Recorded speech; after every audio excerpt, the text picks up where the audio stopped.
മലയാള സിനിമയ്ക്ക് വീണ്ടും ഒരു തീരാ നഷ്ടം സംഭവിച്ചിരിക്കുകയാണ്. പ്രശസ്ത സിനിമാ സംവിധായകനും ഛായാഗ്രാഹകനുമായ ഷാജി എൻ കരുൺ അന്തരിക്കുകയുണ്ടായി. ഇന്ന് വൈകുന്നേരം 5 മണിയോടെയായിരുന്നു വഴുതക്കാട് ഉദാര ശിരോമണി റോഡിലെ വസതിയായ പിറവിയിൽ അന്ത്യം നടന്നത്.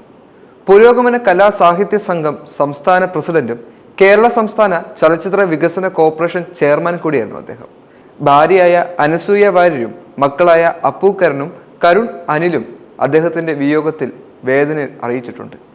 ദേശീയ അന്തർദേശീയ തലങ്ങളിൽ മലയാള സിനിമയെ അടയാളപ്പെടുത്തിയ അതുല്യ പ്രതിഭയാണ് അദ്ദേഹം. രാജ്യത്തിന് വേദനയായി മാറിയിരിക്കുന്നത് ഇപ്പോൾ.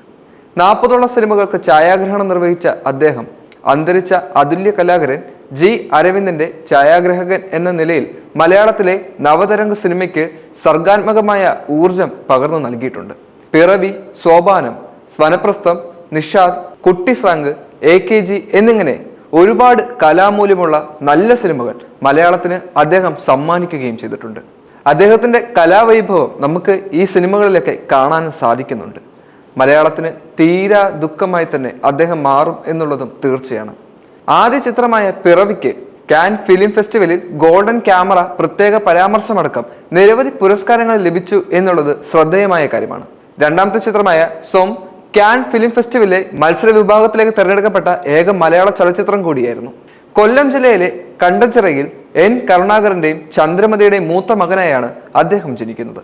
Pallikkara school, university college Thiruvananthapuram എന്നിവിടങ്ങളിലായിരുന്നു അദ്ദേഹം വിദ്യാഭ്യാസം പൂർത്തിയാക്കിയത്. 1971 film and television institute of ഇന്ത്യയിൽ ചേർന്ന് ഛായാഗ്രഹണത്തിൽ ഡിപ്ലോമ നേടി അദ്ദേഹം. സംസ്ഥാന ചലച്ചിത്ര അക്കാദമി രൂപപ്പെട്ടപ്പോൾ അദ്ദേഹം അവിടെ നിയമിതനായി. പ്രശസ്ത സംവിധായകനായ ജി അരവിന്ദനെ കണ്ടുമുട്ടിയത് ജീവിതത്തിൽ വലിയൊരു വഴിത്തിരിവായി മാറിയിരുന്നു. അരവിന്ദന്റെ കീഴിൽ ഛായാഗ്രഹകനായി നിരവധി സിനിമകൾ അദ്ദേഹം ചെയ്തിട്ടുണ്ട്. കൂടാതെ പ്രശസ്ത സംവിധായകരായ KG George, MD Vasudevan Nair എന്നിവർക്കൊപ്പവും ഷാജി എൻ കരുൺ പ്രവർത്തിച്ചിട്ടുണ്ട്. ഏകദേശം 70ഓളം ചലച്ചിത്ര മേളകളിൽ പ്രദർശിപ്പിക്കുകയും 31 പുരസ്കാരങ്ങൾ നേടുകയും ചെയ്ത പിറവി കാൻ ചലച്ചിത്രമേളയിൽ പാന്തോറിന് നാമനിർദ്ദേശം ചെയ്യപ്പെട്ട സോം, കാനിൽ ഔദ്യോഗിക വിഭാഗത്തിൽ പ്രദർശിപ്പിച്ച വനപ്രസ്ഥം തുടങ്ങിയ ചിത്രങ്ങളിലൂടെ അന്തർദേശീയ തലത്തിൽ മലയാള സിനിമയ്ക്ക് അഭിമാനകരമായ അംഗീകാരങ്ങൾ അദ്ദേഹം നേടിക്കൊടുക്കുകയും ചെയ്തു എന്ന് പറയേണ്ടി വരും. മികച്ച ഛായാഗ്രഹണമുള്ള ദേശീയ അവാർഡും 3 സംസ്ഥാന അവാർഡുകളും അദ്ദേഹം സ്വന്തമാക്കിയിട്ടുണ്ട്. 7 വീതം ദേശീയ സംസ്ഥാന പുരസ്കാരങ്ങളും അദ്ദേഹം സ്വന്തമാക്കി. ഈ വർഷം അദ്ദേഹത്തിന് കലാ സാംസ്കാരിക രംഗത്തെ സംഭാവനയ്ക്കുള്ള ഫ്രഞ്ച് സർക്കാരിന്റെ അന്താരാഷ്ട്ര അംഗീകാരമായ the order of arts and letters, Padmashri പുരസ്കാരങ്ങളും അദ്ദേഹത്തിന് ലഭിച്ചിട്ടുണ്ട്. മലയാള സിനിമയ്ക്ക് തീരാ ദുഃഖമായി അദ്ദേഹം മാറിക്കഴിഞ്ഞു.